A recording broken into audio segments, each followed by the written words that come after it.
There are two kinds of merit cultivation.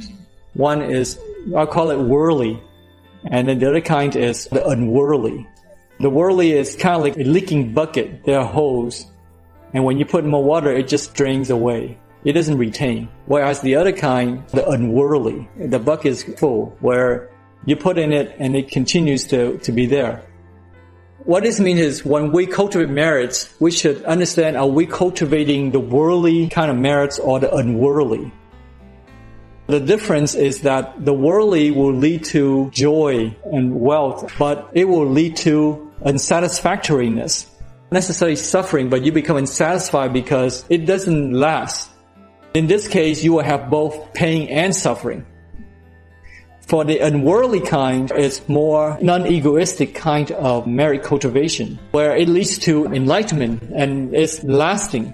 When I say lasting and unlimited, I don't mean in terms of amount. When we have unlimited merits, doesn't mean that you are rich forever or you are young forever. That's not what I mean. Unlimited here means that you can transcend that suffering. It doesn't make you suffer anymore. For example, we have this body, we all grow old. This body is worldly. Now, this healthy body is worldly merits, karmic rewards that we have. But a person who has unlimited merit will not have suffering. The body will grow old, you will have pain, but you don't have suffering. So when you cultivate unworldly giving, then there is no end, meaning that whatever you have stays with you. For example, when we give with the worldly giving, you will have this beautiful body, this healthy body. But then eventually this body will grow old, will die. You cannot enjoy it anymore. So it comes to an end. That's worldly merit. It doesn't last.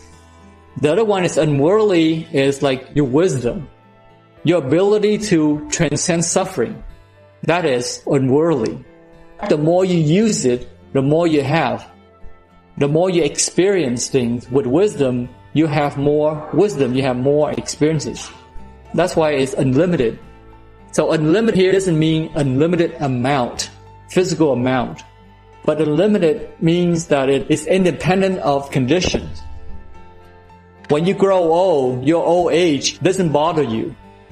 When you have pain, you have a knee pain, you cannot walk, it doesn't bother you. So your happiness is unlimited because it's not depending on anything.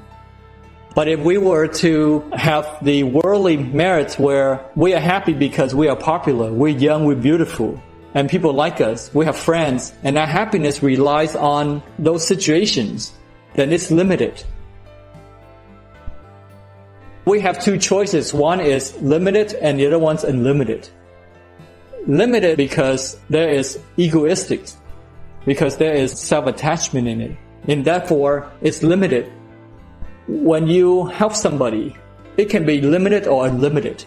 When you help somebody so that you gain merit, then that is limited because you will be wealthy, but then you cannot live forever to enjoy your wealth. That will come to an end, whether you like it or not. On the other hand, when you help somebody, you encourage them, let's say the law of cause and effect, to understand, to live morally, to help other people, then that is unlimited because they can help more people.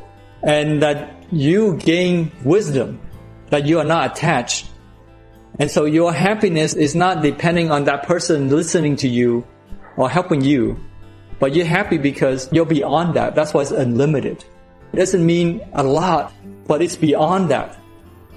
In Buddhism, when we say infinity, infinite, it doesn't mean amount, like infinite time. It doesn't mean amount. It doesn't mean that it lasts for a long time, but it's beyond that.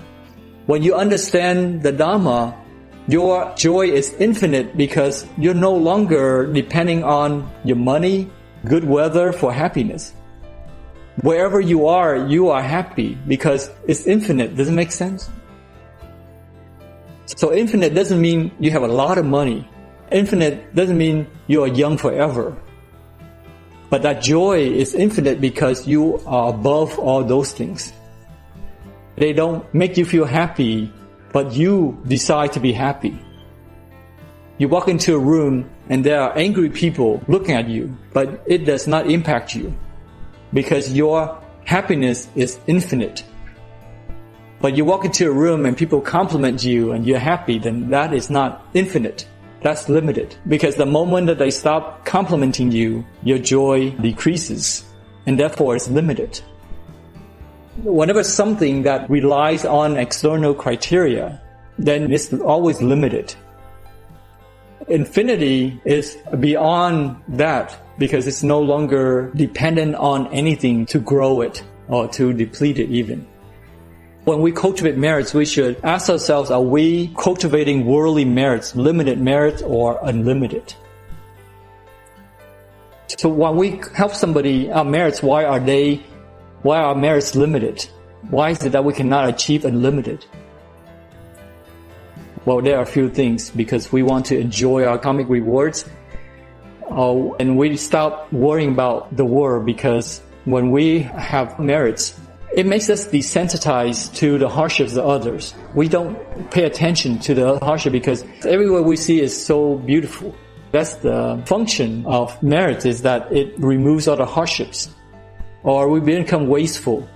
People who are rich, they can whip out $100 in mindless entertainment without worry. But a person who doesn't have a lot of money, they have to be very careful in their spending. So sometimes a person is poor not because they don't give, but because they're being wasteful. Between giving and eliminating our greed, between donating and eliminating our own greed, it is more important to eliminate our own greed. Because when you give and you are rich, but you don't eliminate your greed, you can become wasteful and you can deplete your own wealth. Sometimes when a person is poor, not because they don't practice giving, but because they are wasteful.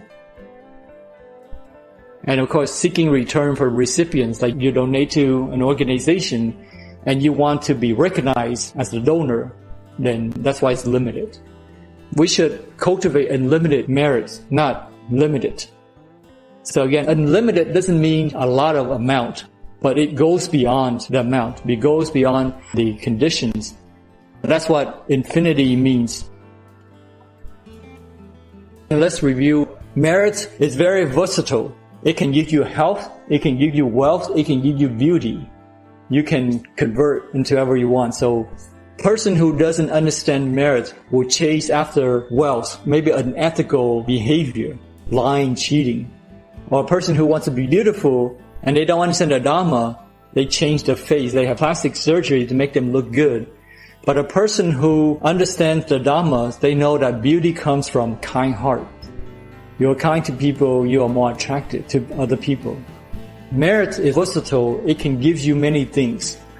And if we don't understand merit cultivation, well, when we try to acquire wealth or health, often it leads to affliction, greed, anger, delusion, to acquire those things.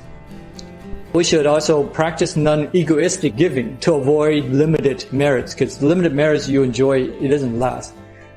With limited merit, when you have a beautiful body, it doesn't last. After 100 years, you cannot enjoy anymore.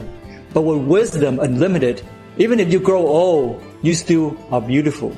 People still respect you because you have wisdom. You can easily transcend suffering. When you grow old, your bodies may ache. You may have arthritis. You may have pain, but you don't have suffering. What's encouraged here of us is to practice unlimited merit and to be non-egoistic and to practice loving kindness and wisdom, because those things will allow us to continue to grow.